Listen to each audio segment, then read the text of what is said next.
Hola, ¿qué tal? Buen día. ¿Cómo están amigos? ¿Cómo están amigas? Bueno, vamos a iniciar nuestra clase número cuarta del curso virtual Deleuze y el arte, sensaciones, perceptos, afectos, aquí en Cursa Virtual. La clase cuarta está titulada Cine 1, Cine Clásico, y obviamente vamos a entrar en La imagen movimiento, estudio sobre Cine 1, un libro publicado en 1983 que hay que ver obviamente en tándem con Cine 2, La imagen tiempo, publicada en 1985, 2 años después, donde Deleuze va a analizar dos partes de la historia del cine, por así decirlo, digamos. En esta clase vamos a centrarnos sobre todo en el cine clásico y en los cines de vanguardia o en los cines que tienen que ver con las vanguardias históricas, el surrealismo, el expresionismo, etcétera, y en la clasificación de imágenes que va a hacer Deleuze en relación eh, al cine. Así que vamos a entrar sin dar demasiada vuelta porque es un texto fascinante, es un texto complejo y es un texto además, van a ver que en nuestro material de lectura que voy a leer ahora y después vamos a analizar obviamente en los pasajes del libro, que vamos a entrar analizando bien determinadas cuestiones técnicas, ¿no?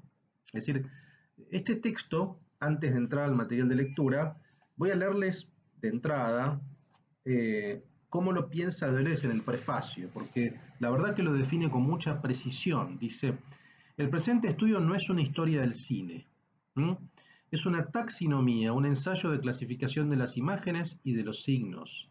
Entonces, hay que leer la imagen movimiento y la imagen tiempo no como una historia del cine, sino como una clasificación, como dice acá, de las imágenes y de los signos cinematográficos, una alternativa en aquel momento a una semiótica de cine, a la semiótica de cine, a la aplicación lingüística de categorías en el cine, y que va a partir sobre todo, como bien dice acá Deleuze en el prefacio, a dos referencias filosóficas. La primera es el lógico norteamericano Peirce. Se debe su clasificación general de las imágenes y de los signos, sin duda la más rica y acabada de cuantas se establecieron. Y el segundo nivel a Henri Bergson, que en 1896 va a publicar un texto que es Materia y Memoria. Dice, era el diagnóstico de una crisis de la psicología y resultaba ya imposible poner el movimiento como realidad física en el mundo exterior a la imagen como realidad psíquica en la conciencia. Entonces, las dos grandes referencias que va a tener y que vamos a ver Deleuze en esta clase y la próxima respecto de su pensamiento cinematográfico van a ser estos dos filósofos. Peirce en relación con la clasificación de imágenes y Bergson en relación con la cuestión del tiempo, de la temporalidad. Entonces, imagen, tiempo. La imagen en relación con Peirce, el tiempo en relación con Bergson, y van a ver que Bergson va a criticar o va a cuestionar esta idea de que el tiempo, la temporalidad, es un fenómeno o es un evento que ocurre en el exterior y en el cual uno está inserto. Más bien el tiempo va a tener que ver también con una dimensión interna, con una dimensión perceptiva, ¿no? Entonces, esto es importante dejarlo en claro y de hecho el texto empieza con las tesis sobre el movimiento de Bergson, que ahora las vamos a leer en lo que es el material de lectura. Así que bueno, voy a leerles, no lo tengo impreso, así que voy a leer desde la pantalla lo que es el material de lectura de nuestra clase de hoy. Y vamos a empezar primero por algunas definiciones que va a dar Deleuze desde el punto de vista técnico, que es importante eh, para darle un marco a esta cuestión, para ver cómo pensamos el cine, que el cine requiere una serie de definiciones que son las siguientes. La primera es la definición de encuadre. ¿Qué es un encuadre? Un encuadre, dice Deleuze, es un sistema cerrado, relativamente, que comprende todo lo presente en la pantalla. Lo que está dentro del encuadre se llama cuadro. Actores, luces, decorados, locaciones. Todos estos elementos se pueden denominar cinemas, tal como el director intelectual Pasolini lo llama. El encuadre será entonces el arte de seleccionar las partes del todo que entran en el conjunto y lo que determina el fuera de campo. Este es el primer punto elemental. Es decir, para hacer cine necesitamos una cámara, esa cámara implica un arte de encuadrar, es decir, colocar dentro de la cámara elementos. Esos elementos son actores, luces, decorados, etcétera, etcétera. Esos elementos los llamamos cinemas, según Pasolini. Por lo tanto, el encuadre es el arte de seleccionar las partes que van a entrar en el cuadro. Bien, primer punto. Segundo punto, el cuadro. El cuadro, que es lo seleccionado por el encuadre, dice contiene información. ¿Mm? Y puede ser de dos formas, el cuadro, saturado o rarefacto. El cuadro saturado será aquel que tiene mucha información, el cuadro rarefacto será aquel que tiene poca información. El cuadro a su vez puede ser geométrico o físico. En el primer caso, geométrico, expresa un límite matemático y riguroso, angulado. En el segundo caso, el físico, el límite es dinámico. El fuera de cuadro será fundamental en relación con la información para el dentro del cuadro. Por último, el ángulo de cuadro puede ser oblicuo, tal es así como se ven los cines de Osu, Dreyer o Bresson. Bueno, acá hay otros ejemplos que yo no mencioné, pero porque quería comentarlos. En primer lugar, digamos, el cuadro es lo que contiene información luego de la selección del encuadre. El cuadro entonces puede tener, hay cuadros que tienen mucha información y que son cuadros que se llaman saturados. ¿Qué es mucha información? Bueno, pasan muchas cosas ahí adentro, hay mucha acción, hay protagonistas, hay una comunicación a través de la decoración, del decorado, suelen ser cines más bien barrocos. Algunos ejemplos que da, digamos, Deleuze tienen que ver con William Wyler, con Robert Altman, mientras que el cuadro rarefacto es el que tiene poca información, son cuadros muy minimalistas, de espacios vacíos probablemente. Ahí entra el cine de Antonioni, el cine de Osu, el cine de Jarmusch, el cine de Bresson. Es decir, son cuadros más bien que juegan con, sí, básicamente con el ascetismo. Asimismo, el cuadro puede ser geométrico, físico, digo, hay cuadros que marcan un límite muy riguroso entre el exterior, el fuera de campo y el cuadro. Y otros no, donde eh, hay un elemento físico más que geométrico, donde es más dinámico lo que queda dentro y fuera de cuadro. La cámara se mueve más, hay una intervención más evidente del afuera con el adentro. Ese es el caso, por ejemplo, del cine de Griffith o de Eisenstein, mientras que el primer caso, el geométrico, es más de Antonioni o de Dreyer. Y por último, lo que sería lo oblicuo, que son los cuerpos cortados, ¿no? Cortar cuerpos. Esto se ve mucho en una película que le gusta mucho a Deleuze y que cita mucho y que es extraordinaria y que se la pueden verla, que es La Pasión de Juana de Arco de Dreyer, donde van a ver una película pura de imagen afección, como vamos a ver ahora, pero también es oblicua en el sentido que los cuerpos aparecen cortados todo el tiempo, ¿no? Y sobre todo los rostros aparecen cortados. Entonces, bueno, en primer lugar tenemos estas posibles clasificaciones de cuadros, como saturados, como rarefactos, como geométricos o físicos, o bien como oblicuos. Es importante sobre todo para que ustedes vayan incorporando también cuando vean una película, ¿no? Para que hagan esta operación, bueno, este cuadro que estoy viendo, este plano que estoy viendo, ¿tiene mucha información, tiene poca, es más bien geométrico, más bien físico? Bien, el guión técnico.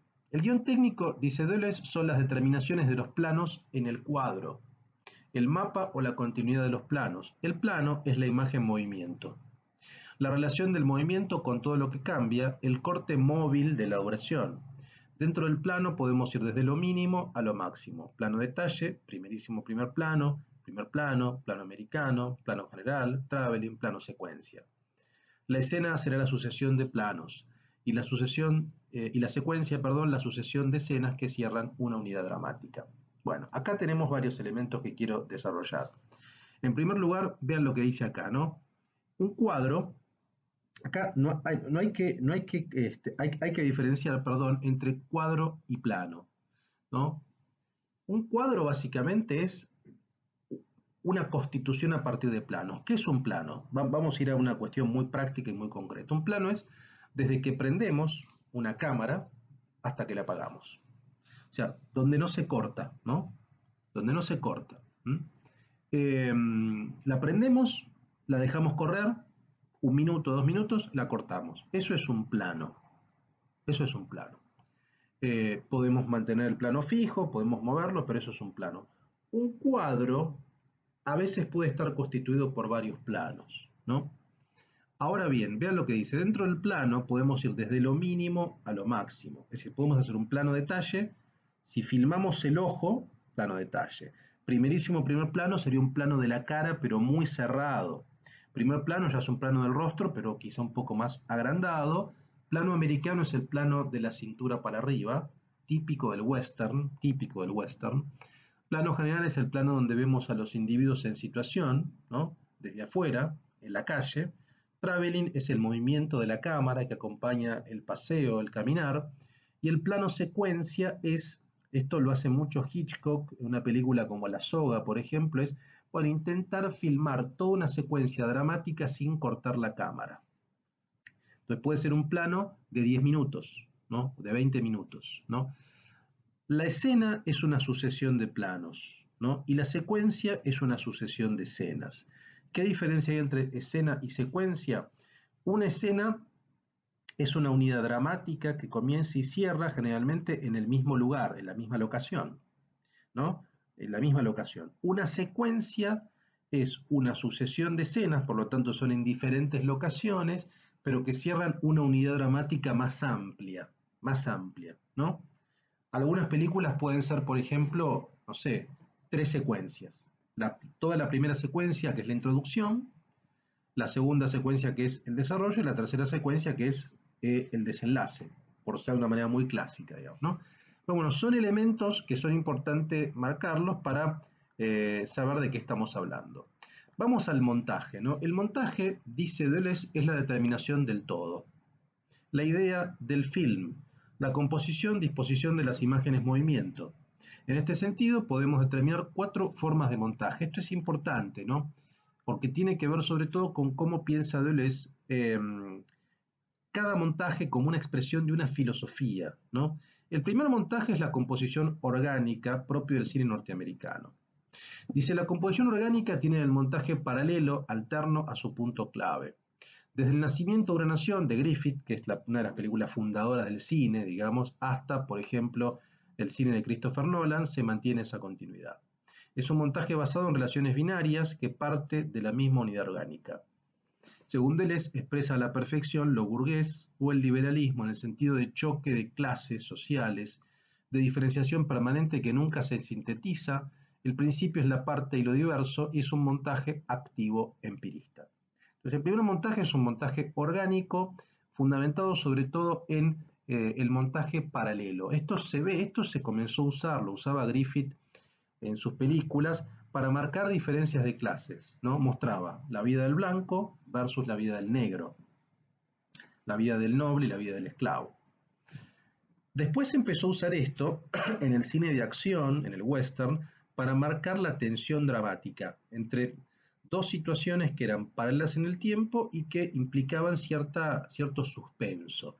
Entonces se configuró este tipo de montaje como el montaje ideal, sobre todo en las películas de acción, del western, ¿no? Eh, para dar cuenta de una unidad orgánica de dos elementos que nunca se sintetizan, ¿no? Y que es un montaje activo empirista, ¿no? Entonces, esta es la primera expresión de montaje que es propia del cine estadounidense. La segunda es la composición dialéctica que es propia del cine soviético.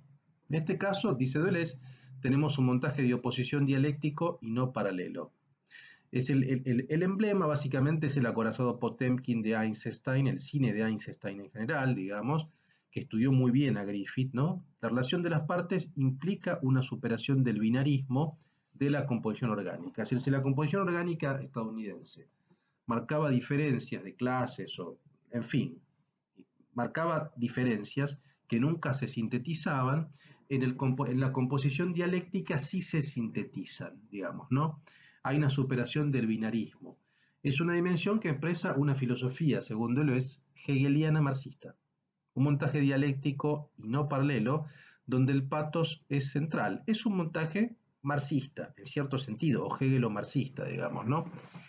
¿Cuál es el elemento que busca la síntesis? Bueno, según Deleuze, se ve mucho en Eisenstein esto, en ciertas imágenes que son inexplicables desde el punto de vista de la narración tradicional, que aparecen como síntesis de elementos, ¿no? No sé, puede ser un objeto, puede ser una expresión, un grito, y ahí sobre todo aparece el tema del patos, es decir, cierto patetismo, ¿no? El patos es el elemento de la superación de esta diferencia dialéctica en la síntesis, ¿no? Es decir, es un cine del patos, es un cine del padecimiento, ¿no? Es un cine épico también, donde hay una imagen que es la imagen que logra sintetizar esos paralelos que no se tocan. La tercera forma de montaje es la composición mecánica propia del cine francés, sobre todo el cine francés de vanguardia, que era un cine muy teñido por cierto impresionismo y por cierto, o por cierta cualidad cartesiana incluso. Vean lo que dice Deleuze, dice, el montaje de la composición mecánica es un montaje cartesiano, no es ni orgánico como el estadounidense, ni dialéctico como el soviético. El agua será un elemento central en el cine francés clásico de los años 20, por ejemplo en películas como La Rueda de Abel Gance, o films de vanguardia como los de Grémillon, de Jean Epstein. Es un montaje cuantitativo psíquico. Es decir, es difícil de explicar esto porque además hay que ver, yo sugiero que, obviamente, así como cuando vimos Bacon, sugiero que vean la obra de Bacon, que la googleen por lo menos. Bueno, en este caso, por lo menos busquen en YouTube, van a encontrar en YouTube un montón de películas o de fragmentos de películas que les cita, porque si no, yo puedo explicarlo, pero si no tienen en cuenta la referencia fílmica es difícil de entender. Sobre todo estas definiciones, lo del cine francés, porque vean, por ejemplo, La Rueda de Abel Gance, o vean algunos cortos de Grémillon o de Epstein, que son films de vanguardia de los 20, ¿no? Algunos son mudos, ¿no? De los 20 y 30, donde no hay un procedimiento dialéctico, tampoco hay un procedimiento orgánico paralelo, sino más bien hay lo que se llama un montaje mecánico, hay un mecanicismo, es decir, hay una acentuación en la figura mecánica, de ahí la rueda, y una comparación o una analogía de lo mecánico con lo natural, con el flujo de agua, por ejemplo. Entonces, a eso lo llama Deleuze el montaje cuantitativo psíquico, ¿no? Cuantitativo porque, bueno, lo cuantitativo es el elemento más bien mecánico, lo psíquico tiene más que ver con esa búsqueda de fluidez. Bueno, él dice que es un montaje de tipo cartesiano, ¿m? Por el mecanicismo cartesiano. ¿M?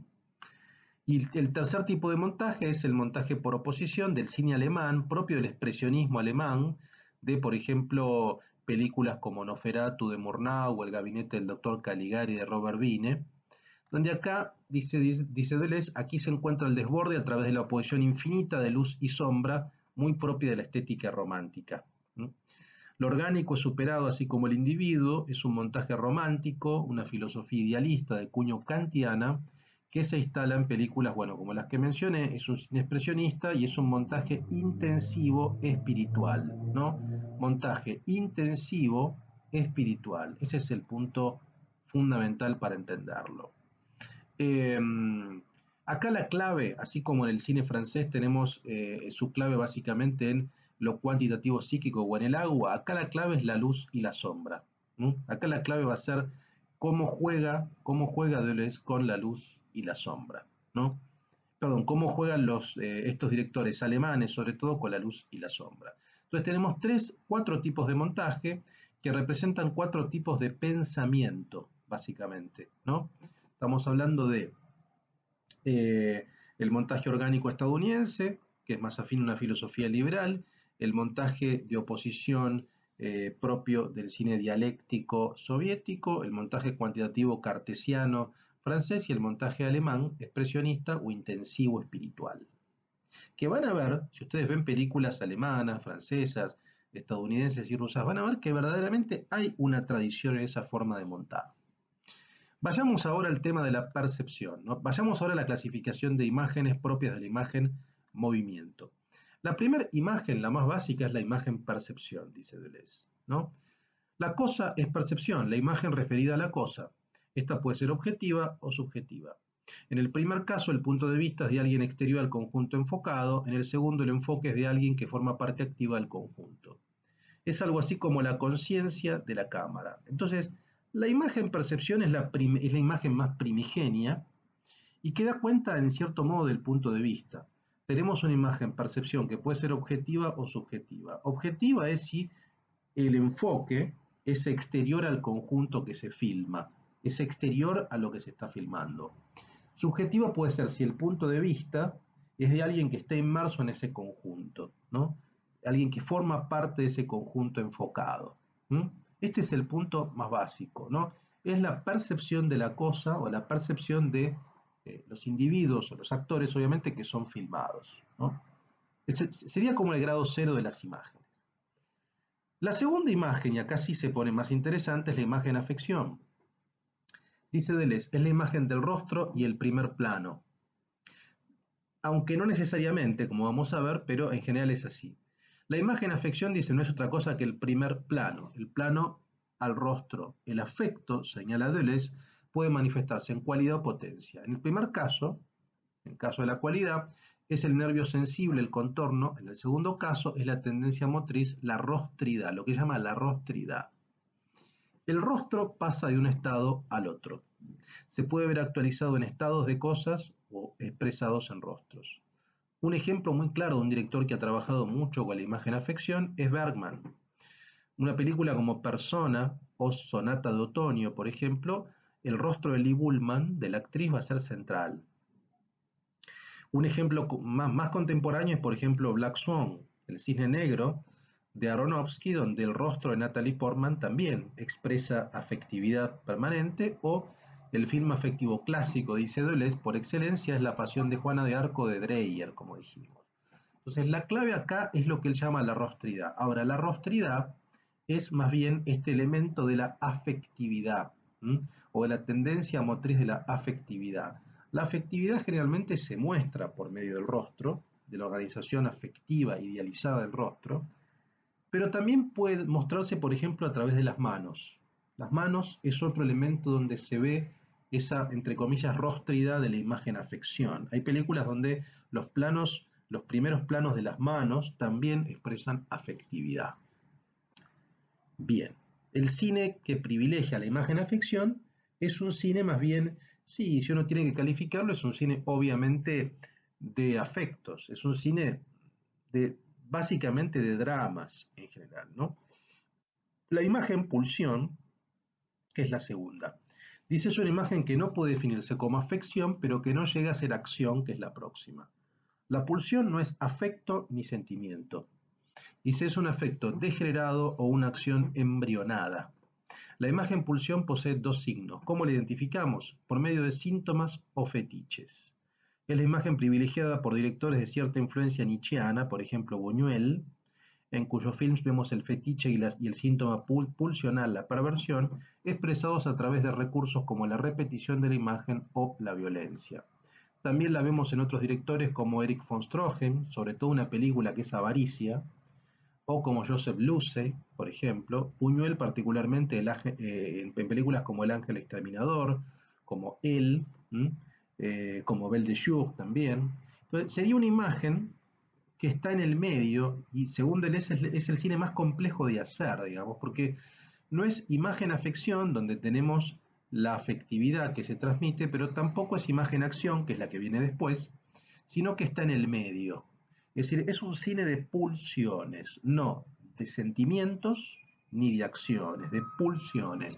¿Y esas pulsiones cómo se muestran? Bueno, se muestran por medio de síntomas de los personajes, por medio de fetiches, de elementos fetichizados, lo vemos mucho en Buñuel, con el pelo de las mujeres, con los zapatos, ¿no? En síntomas como la repetición, en cierta violencia que tienen los personajes. Es un cine complejo de hacer y sobre todo es un cine, bueno, que tiene que ver con lo instintivo. Hay digamos, muchos ejemplos de la imagen pulsión, pertenecen al cine erótico, a cierto erotismo. Eh, Otra película que tiene que ver con la pulsión es La Gran Comilona de Marco Ferreri, donde hay una pulsión por la alimentación, digamos, ¿no? O una pulsión gourmet. Entonces, es un cine complejo, pero es una imagen importante y que se conecta con Bacon, con los cuerpos de Bacon que vimos la clase pasada. La imagen-acción, acá hay una diferencia entre la imagen-acción de la gran forma y de la pequeña forma. La primera dice, la imagen de la gran forma es el emblema del cine clásico americano de género, sobre todo, particularmente del western, también del film histórico, del melodrama, la comedia musical, el policial negro, es decir, de todos los géneros clásicos de la década del 30 y 40. Se expresa a través de la fórmula SAS. ¿Por qué SAS? Porque se va de una situación a otra situación transformada por la acción. Digo, Lo que transforma una situación y la lleva a otra situación es la acción de los personajes o la acción del personaje. Los afectos y las pulsiones se encarnan en comportamientos y emociones que ordenan y trastornan a los personajes. Se manifiestan por intermedio de dos fuerzas antagónicas, héroe versus antihéroe, que es el modelo del duelo por excelencia del western, ¿no? Tenemos el héroe y el antihéroe. Otro ejemplo, si ustedes quieren más contemporáneo, en Matrix, el ejemplo de la batalla de Neo contra los agentes Smith. En la imagen-acción, el medio es lo englobante y el personaje transforma ese conjunto a través de sus relaciones y acciones. La imagen-acción es el emblema del cine de comportamiento. Y el tipo de actuación que va con ese tipo de cine es la actuación del actor studio, donde estudiaron, por ejemplo, Marlon Brando, James Dean, Mickey Rourke. Es decir, la clave es que solo cuenta lo interior del personaje, pero la interioridad del personaje se evidencia por medio de comportamientos exteriores y de una gestualidad muy visible. Entonces, cuenta lo interior, pero lo interior se tiene que mostrar exteriormente, ¿no? Ahora, lo importante de esta imagen-acción, sobre todo la gran forma, es que esta imagen es la imagen, a ver, es la imagen que uno piensa cuando piensa en el cine en un sentido general. Es el tipo de narrativa triunfante, hegemónica del cine, porque es el cine de género, de los diferentes géneros, digamos, ¿no? Sobre todo del western, del policial, del suspenso, de la comedia musical, digamos, ¿no? Que tiene este tipo de estructura de enemigo, de amigo-enemigo, o de héroe-enemigo, o antihéroe, de los antagónicos, ¿no? Es un cine que está sobre todo solidificado sobre precisamente el montaje paralelo norteamericano, ¿no? Y es un cine de acción de territorios, por algo el modelo típico es el western, digo, es un espacio físico concreto, el oeste. Ahora, ¿cuál es la diferencia con la imagen-acción de la pequeña forma? A diferencia de la SAS, dice, en este tipo de imagen se pasa de acción a otra acción transformada por la situación. Por eso en lugar de SAS es ASA, ¿no? Se pasa de una acción a otra acción transformada por la situación. Dice, es el reverso del anterior. La acción, ¿por qué? Porque la acción avanza a ciegas. A diferencia de la imagen-acción, de la forma que avanza de forma orgánica y es englobante, es decir, los cines de la imagen-acción de la gran forma son cines donde está claro que el héroe va a terminar triunfando, que va a terminar estando con la chica, con la heroína, que van a terminar dándose un beso al final, ¿no? Que va a tener un final feliz, eso, bueno. La diferencia es que la imagen-acción de la pequeña forma no necesariamente, porque no avanza de forma orgánica, no es una imagen en espiral sino elíptica, hay blancos en la narración, no es estructural sino un acontecimiento aislado. Su organización, dice Deleuze, es irónica, a veces equívoca. Los factores de la gran forma, propios de la imagen de la gran forma, que son el cinemascope, el color, la suntuosidad, el vestuario, los decorados, el star system de las grandes divas y las celebrities, bueno, todo lo que formaba parte de lo que se conocía como el star system del sistema clásico hollywoodense, todo eso, con la imagen-acción de la pequeña forma, entra en crisis, comienza a entrar en crisis. Digo, se busca otro tipo de imagen que ya no responde a esa organización espectacularizada, ¿no? El cine de la imagen-acción de la pequeña forma, si bien es de Hollywood, sigue siendo de Hollywood, comienza a dar cuenta de ello. Entonces, los géneros se mantienen. Hay western, hay policial, hay melodrama, hay comedia musical, hay todo eso, pero son géneros que podemos llamar pervertidos. ¿Por qué? Bueno, porque son géneros ironizados desde adentro. Ya no se toman tan en serio los personajes y los héroes avanzan a ciegas, no necesariamente los finales son felices. Eso lo vemos en los westerns, por ejemplo, de Sam Peckinpah, en los policiales de Samuel Fuller. Es decir, ya vemos que empiezan a aparecer, estas son películas, pensemos ya son películas de la década del 50, sobre todo, de la década del 50 y después de los 60 también, donde ya hay una perversión de esta imagen de la acción de la gran forma y aparecen signos de lo que va a ser, de manera larvada, la imagen tiempo y que veremos la próxima clase. En este sentido, hay un director bisagra fundamental para Deleuze en el pasaje de la imagen-movimiento a la imagen-tiempo, que va a ser Alfred Hitchcock, ¿no? ¿Por qué? Porque Hitchcock es un director de estudio, sin embargo, es quien inaugura para Deleuze, otro tipo de imagen, que sería la última imagen de esta serie que estamos viendo, que son la imagen percepción, subjetiva-objetiva, la imagen afección, eh, la cualitativa y la sensoria, la imagen pulsión, la imagen acción, de la gran forma y de la pequeña forma, y la última es la imagen mental. Este tipo de imagen es pura conciencia, dice Deleuze. Es un tipo de imagen que cuestiona el modelo de actuación del actor studio. De hecho, Hitchcock decía que los actores eran parte del decorado, aunque resulte duro, o sea, era un elemento más, un cinema más, un componente más, y el actor verdaderamente era la cámara. O sea, quien actuaba y quien contaba era más la cámara que los actores, ¿no? Vértigo es el caso más claro, La ventana indiscreta es otro caso clarísimo. El público comienza a ser integrante del film de forma activa. Al introducir la imagen mental en el cine, dice Deleuze, Hitchcock está introduciendo también el pensamiento y clausurando, en cierto modo, la imagen-movimiento tradicional de Hollywood. Hitchcock, dice, lleva al límite la imagen-movimiento, al límite hasta su extremo, y consuma al cine. De acuerdo a Deleuze, será el cine comercial que solo seguirá haciéndose con el formato de imagen-acción tradicional, sea en el caso de la fórmula SAS o ASA, sobre todo SAS. Para Deleuze, eso no califica como cine digno de ser pensado, ya que hay un mapa cerebral disímil entre cada director, sino un formato de mera finalidad comercial. ¿A qué me refiero con eso? Bueno, a ver, eh, esto es algo que siempre es importante cuando hablamos respecto del cine. Para Deleuze, los directores de cine tienen el estatus de creadores, igual que un pintor, igual que un escritor, igual que un filósofo. Por lo tanto, un director de cine que repite un formato intelectual, un formato fílmico, no tiene una estatura interesante para él. Entonces, el último que está en ese nivel es Hitchcock. ¿Por qué? Porque Hitchcock sí verdaderamente inventa una forma, sí verdaderamente consuma un cine y sí verdaderamente extrema la imagen clásica, que es la imagen de Hollywood, básicamente, ¿no?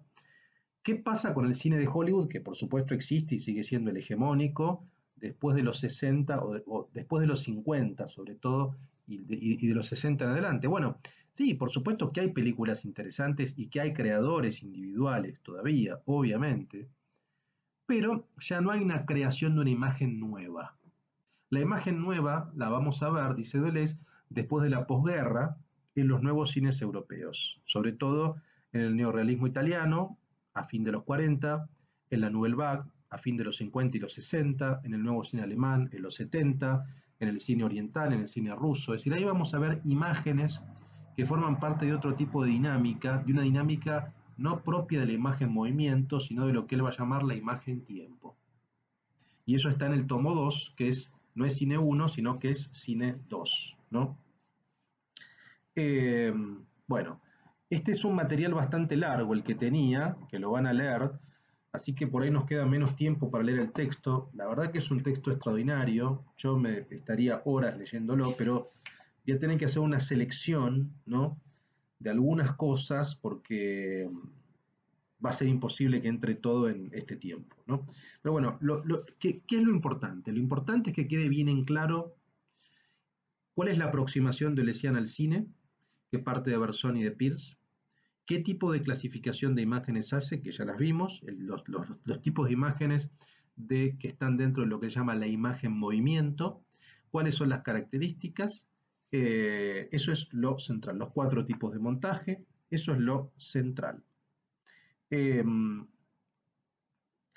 bien, un tema que quedó un poco afuera y que no voy a poder profundizarlo por un tema de tiempo es toda la primera parte. Si ustedes ven en la primera parte del libro, donde él habla de las tesis sobre el movimiento de Bergson, ¿no?, que es un tema muy técnico. Y como este es un curso de Deleuze y el arte, yo quiero centrarme en el arte y no en la cuestión ontológica. Obviamente es importante hablar de la ontología a veces, pero eh, voy a leerlo simplemente para que quede claro el concepto de movimiento, pero no puedo profundizarlo mucho, porque la idea precisamente es ver las herramientas estéticas de Deleuze y no tanto la ontología. Pero el libro comienza con lo que él llama la tesis sobre el movimiento de Bergson, y que tiene que ver con su teoría del cine, Vean lo que dice en la página 26. Dice, al cabo de esta tercera tesis nos encontramos de hecho en tres niveles. Dice, los conjuntos o sistemas cerrados que se definen por polos discernibles o partes distintas, el movimiento de traslación que se establece entre esos objetos y modifica su posición respectiva, la duración o el todo, realidad espiritual que no cesa de cambiar de acuerdo con sus propias relaciones. El movimiento tiene pues dos caras en cierto modo. El movimiento tiene dos caras. Por una parte es lo que acontece entre objetos o partes. Por la otra, lo que expresa la duración o el todo. El que hace que la duración al cambiar de naturaleza se divida en los objetos y que los objetos al profundizarse, al perder sus contornos, se reúnan en la duración. Al final dice, estamos así en condiciones de comprender la profunda tesis de materia y memoria de Bergson. 1. No hay solamente imágenes instantáneas, es decir, cortes inmóviles del movimiento. 2. Hay imágenes, movimiento, que son cortes móviles de la duración. 3. Hay imágenes tiempo, es decir, imágenes duración, imágenes cambio, imágenes relación, imágenes volumen, más allá del movimiento mismo. Esto es lo que tiene que ver con el segundo volumen. Pero quería centrarme sobre todo en esto. ¿Por qué Deleuze habla de imagen guión movimiento y no de imagen en movimiento? Bueno, habla de imagen movimiento precisamente porque parte de esta tesis bersoniana, donde dice que la imagen movimiento es un corte móvil de la duración.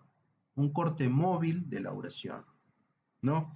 Entonces, en el fondo lo que hay es una visión que tiene Deleuze respecto de qué es el cine. El cine es un arte de tiempo. O sea, ¿cuál es la materia básica del cine? La temporalidad. El cine trabaja con la temporalidad, ¿no? No es tanto la imagen, obviamente que trabaja con la imagen, pero la imagen está subordinada al tiempo, a la temporalidad. Por lo tanto, la especificidad no es la imagen, porque la pintura trabaja con la imagen también, la fotografía trabaja con la imagen también. ¿Qué es lo específico del cine? El tiempo. Cómo la imagen está vinculada con el tiempo, ¿no? Y en este sentido, vean lo que dice, eh, las imágenes movimientos son cortes móviles de la duración. Un corte móvil de la duración. La duración es el todo del film. Si uno lo cortamos, tenemos cortes móviles de la duración, que es el todo, ¿no? Yo lo que sugiero es que lean, sobre todo que lean este primer capítulo, que se llama Tesis sobre el movimiento, ¿m? Porque yo no puedo ampliarlo demasiado, ¿no? Si ustedes tienen dudas, podemos intercambiarlo por el foro, pero quiero por lo menos leer algunas citas más respecto de la cuestión estética de las películas, porque me interesa que ustedes tengan herramientas para pensar concretamente los films, más que la cuestión metafísica, digamos, ¿no? Bueno, respecto de las 4 escuelas de montaje, esto ya lo vimos, así que no lo voy a leer, no lo voy a leer.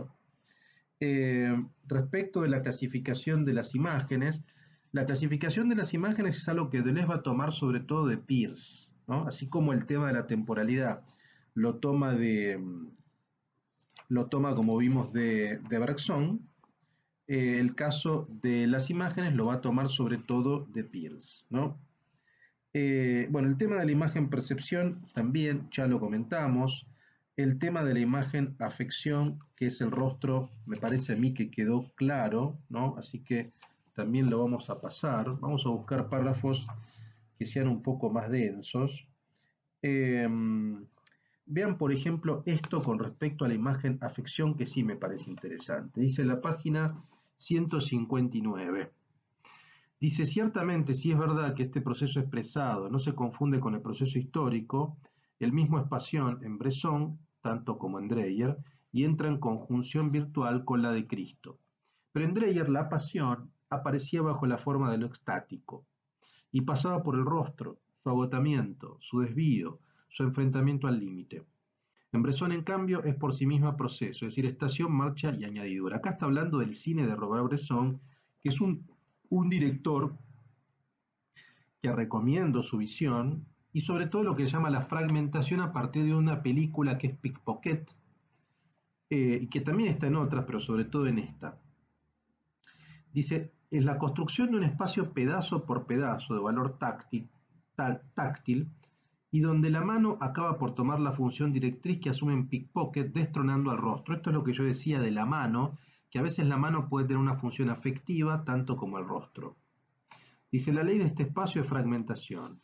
Las mesas y las puertas no aparecen enteras, la alcoba de Jean y la sala del tribunal, la celda del condenado a muerte, no aparecen en planos en su conjunto, sino que se las aprende sucesivamente conforme unos raccords que hacen de ella una realidad cerrada, pero del infinito.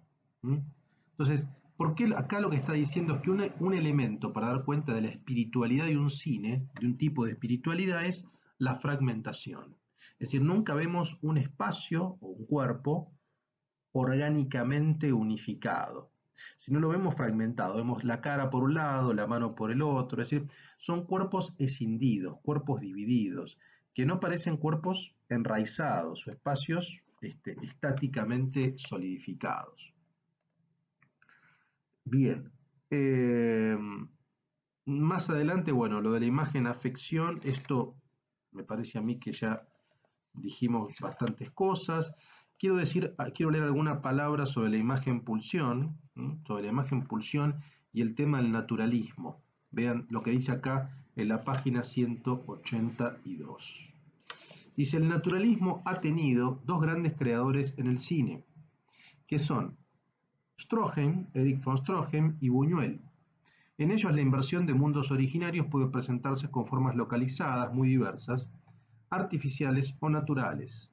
En Stroheim, la cima de la montaña en Blind Husbands, la cabaña de la bruja en Esposas Frívolas, el palacio de la reina Kelly. El desierto final de Avaricia en Buñuel, la jungla de los estudios en La muerte en este jardín, etc.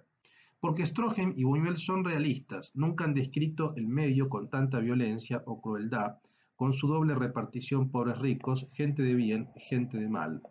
Pero precisamente lo que da tanta fuerza a su descripción es su manera de referir sus rasgos a un mundo originario que ruge en el fondo de todos los medios, que se continúa bajo ellos.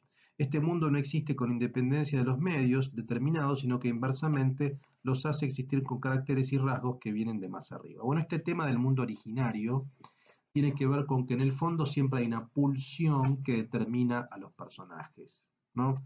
Siempre hay una pulsión que es la que determina, un poco más, un poco menos, y que se deja evidenciar en los comportamientos y que determina a los personajes, ¿no? Bien. Vean, por ejemplo, esto lo había marcado porque había una comparación interesante con Bacon, respecto de la imagen pulsión con Bacon, que es lo que vimos la clase pasada, ¿no? En la página 197 dice, está hablando obviamente de, bueno, de autores como Luce, como Stroheim, como Buñuel, que son propios de la imagen pulsión, y dicen, en la 197 dice, es una violencia no solo interior o innata, sino estática, la de la imagen pulsión, de la que no encontramos otro equivalente que Bacon. Si podemos comparar el cine de Buñuel, por ejemplo, con las pinturas de Bacon, en la pintura cuando evoca una emanación que se desprende de un personaje inmóvil. O que Jean Genet, otro ejemplo, en literatura, cuando escribe la extraordinaria violencia que puede albergar una mano inmóvil en reposo. Time Without Pity presenta un joven acusado, acá esta película es de Joseph Luce, ¿no? Un joven acusado de quien se nos dice que es no solo inocente, sino además tierno y afectuoso. Y sin embargo el espectador tiembla, tanto como el propio personaje tiembla, tiembla de violencia, tiembla bajo su propia violencia contenida. Esta violencia originaria, esta violencia de la pulsión, invadirá de parte a parte un medio dado, un medio derivado, al que agota literalmente según un prolongado proceso de degradación. Este proceso de degradación también es propio de la imagen pulsión. Entonces ahí tenemos un equivalente de Bacon en el campo del cine, que es la imagen pulsión. Bien, respecto de la imagen acción, bueno, más o menos me parece que queda claro, es la imagen más prototípica, me parece a mí, así que no voy a hablar nada de eso porque me parece que es la imagen que más se identifica, que todos ustedes más la identifican porque es el cine más evidente. Y vamos a leer sobre todo respecto en la última parte del libro, de la crisis de la imagen-acción y de esta noción de imagen mental, ¿no?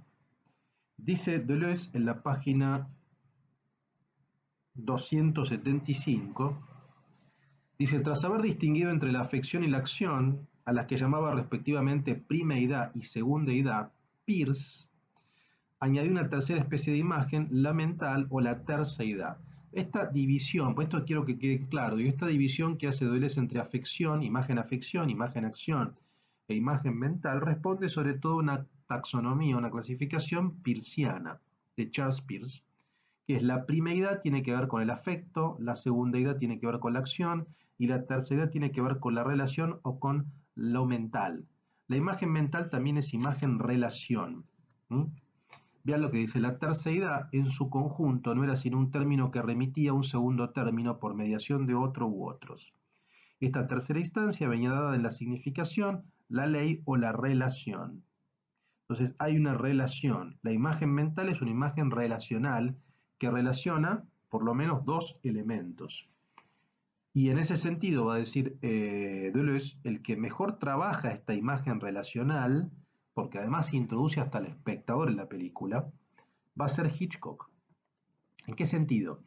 En que, en que el espectador tiene más información que los propios actores, o que los propios personajes, perdón, digamos, ¿no? O sea, en el sentido de que Hitchcock nos muestra con la cámara, supongamos, una bomba que está colocada en una mesa. Uno como espectador sabe que hay una bomba, el personaje no lo sabe. Por lo tanto, uno está esperando, uno interviene y uno tiene más información a ver cuál es la reacción. Ese tipo de cruces son la expresión de una imagen-relación. Vean lo que dice en la página 283, por ejemplo. Dice Hitchcock,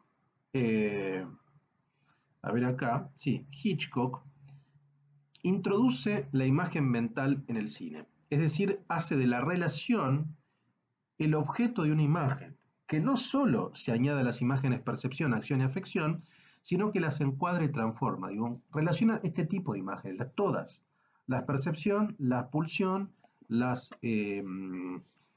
afección y las acción.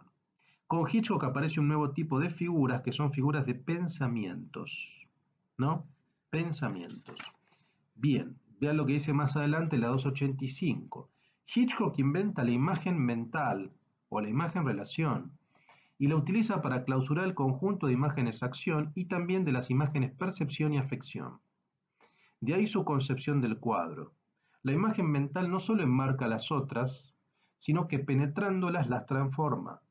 Ello nos permite decir que Hitchcock completa, consuma todo el cine, llevando la imagen en movimiento hasta su límite, incluyendo al espectador en la película y a la película en la imagen mental. Hitchcock consuma el cine. Sin embargo, algunos de los más bellos films de Hitchcock dejan asomar el presentimiento de una cuestión importante. Bueno, después hace un análisis impresionante de Vértigo, desde mi punto de vista, y vamos a leer aunque sea un párrafo más, porque quiero más o menos que quede claro esta crisis de la imagen-acción. Vamos a leer dos párrafos más y con esto terminamos la clase de hoy. La página 293 dice, dice lo siguiente, los grandes géneros de este cine, del cine clásico, el film psicosocial, el film negro, el western, la comedia americana, se desploman y sin embargo mantienen su marco vacío. Así pues, para grandes creadores, el camino de la inmigración se ha invertido y por razones que no solo atañen al macartismo. En este sentido, Europa gozaba de una mayor libertad y donde el primero se produjo la gran crisis de la imagen-acción fue en Italia, ¿no?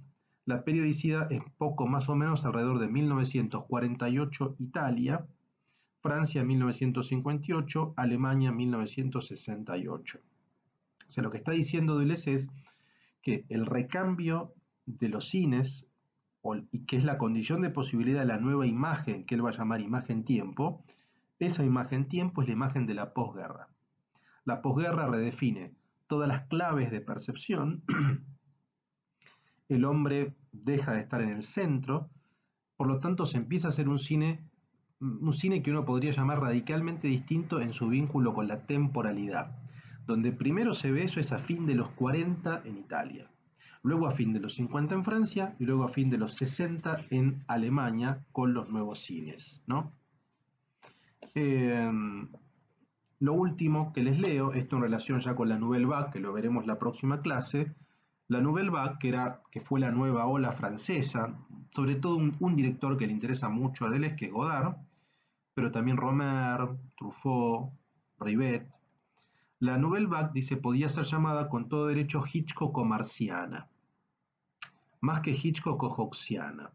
Al igual que Hitchcock quería llegar a las imágenes mentales y a las figuras de pensamiento, la terceidad, pero mientras que Hitchcock veía en ellas una suerte de complemento que debía prolongar y completar el tradicional sistema de percepción, afección, acción, la Nouvelle Vague descubría en esas imágenes, por el contrario, una exigencia que bastaba para fracturar todo el sistema, para separar la percepción de su prolongamiento motor, para separar la acción del hilo que la unía a una situación y la afección de la adherencia a pertenencia o personajes. La nueva imagen no sería, por tanto, una consumación del cine, como hizo Hitchcock, sino una mutación. Lo que Hitchcock rechazaba constantemente, ahora en cambio había que quererlo. Se trataba de una nueva sustancia, una nueva imagen pensante que era la imagen tiempo. Entonces Hitchcock lo que dice Deleuze es que consuma la imagen movimiento, la lleva a su límite al introducir lo mental, pero sigue todavía dentro de la órbita de Hollywood, del cine clásico, digamos. Eso se va a romper con los nuevos cines europeos, donde ya se va a romper completamente y se van a romper todas las características que yo les marqué, de la centralidad del héroe, de la organicidad, etcétera, etcétera, y vamos a avanzar un tipo de cine donde el tiempo no está subordinado al movimiento, sino el movimiento está subordinado al tiempo. Y son cines donde va a haber deriva, donde hay una visión de vagabundeo de los personajes, ¿no? Donde no hay una organización, no hay un héroe tan claro, los personajes son clichés. Bueno, todo lo que vamos a ver en los nuevos cines de Europa, sobre todo es lo que aparece en la imagen tiempo, ¿no? Bueno, vamos a cortar acá porque también ya nos pasamos, vamos 51 minutos. Pero bueno, como ven, son libros muy densos, son libros que tienen mucho contenido, mucha conceptualidad. Yo hago una extracción de los elementos más importantes, de los conceptos centrales para explicárselos y hago una selección de los párrafos, pero por supuesto es importante que ustedes vayan leyendo la totalidad de los textos, ¿no? O por lo menos, no sé, ciertos capítulos que son fundamentales. En la imagen tiempo yo les diría que un poco el recorrido que yo hice es un recorrido bastante claro, ¿no? Del montaje, del cuadro, de todo eso. Si quieren profundizar, yo les recomiendo la tesis sobre el movimiento, que es el capítulo 1, que lean la tesis sobre el movimiento, y que lean sobre todo el capítulo 11 y 12, las figuras o transformación de las formas y la crisis de la imagen-acción, que es lo más complejo que yo les presenté, pero para que lo amplíen, ¿no? Así que bueno, si tienen obviamente consultas, dudas, intervenciones, nos vemos en el foro interactivo. Y la próxima clase seguimos con cine porque tenemos que seguir viendo ya la imagen tiempo, que es el tomo 2, ¿no? De estos estudios de cine de Deleuze, que es del año 1985. Ahí veremos la imagen tiempo, ¿no? Donde ya nos dedicaremos a pensar los nuevos cines europeos. Bueno, les mando un fuerte abrazo a todos y a todas y seguimos entonces en nuestra próxima clase de este curso de Deleuze y el arte. Gracias.